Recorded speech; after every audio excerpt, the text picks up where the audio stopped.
Nag-mid lane Chu ako dito sa Classic kasi toxic yung mga kampi ko. Wait lang, teka. Parang si Raichu yung kalaban ko ah. Ewan ko lang kung legit to. Pero biglang nag-reply. Ako ba daw yung nakalaban ni Franca? Sabay sabi ko sa kanya, oo, pero legit Raichu ba? At sabi niya sa akin fake daw siya. Wala akong pake.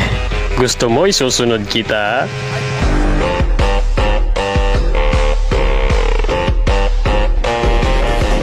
O syempre pakitaan natin siya ng mga malupitang double dash. Alam kong king of double dash ka pero ipapatikim ko to sa'yo. At sinabihan niya pa talaga ako ng gaya-gaya. Kung inakala mong double dash lang yung kaya kong gawin sa'yo, nagkakamali ka. Marami pa kong kayang gawin. So dito tinipihan ko siya at sabi niya tipigads daw ako. Ipapatikim ko sa'yo ang double dash kahit ikaw yung double dash king.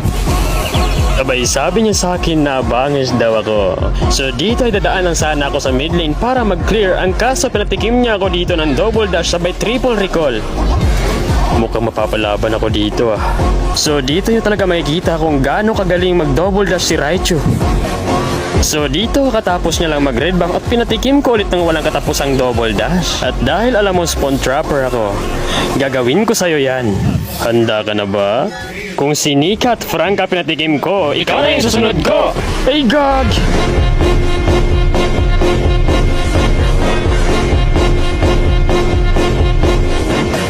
Grabe, nagulat ako sa ginawa niya. Pero Raichu, tandaan mo to.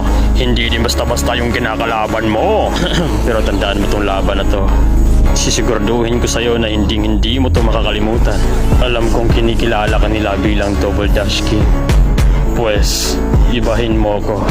Kasi ako yung spawn trap king!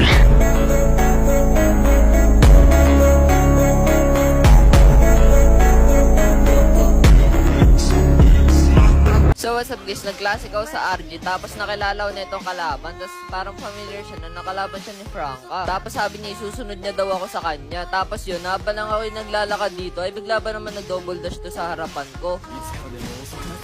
Tapos sabi ko sa kanya, gaya-gaya siya, sabi niya, siya na daw papalit sa akin. Tapos habang papunta ako sa mid dito, bigla na naman ako pre-install yan, nagulat ako kasi bigla na lang siya sumulpot. Sabi ko sa kanya dito, tipigan siya, tapos sabi ko ulit, ganito mag-double dash plus 3 recall pa. Tapos ito yung masamunod na nangyari.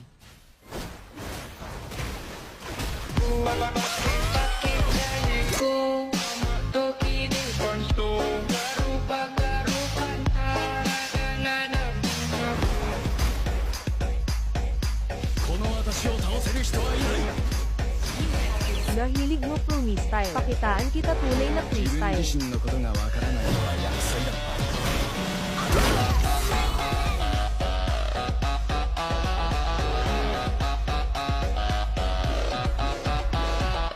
Tapos habang nabili ako ng item dito, na double dash na naman ako. Tapos sabi ko ulit, guys, sabi nagulat ako dito sa ginawa niya, grabe.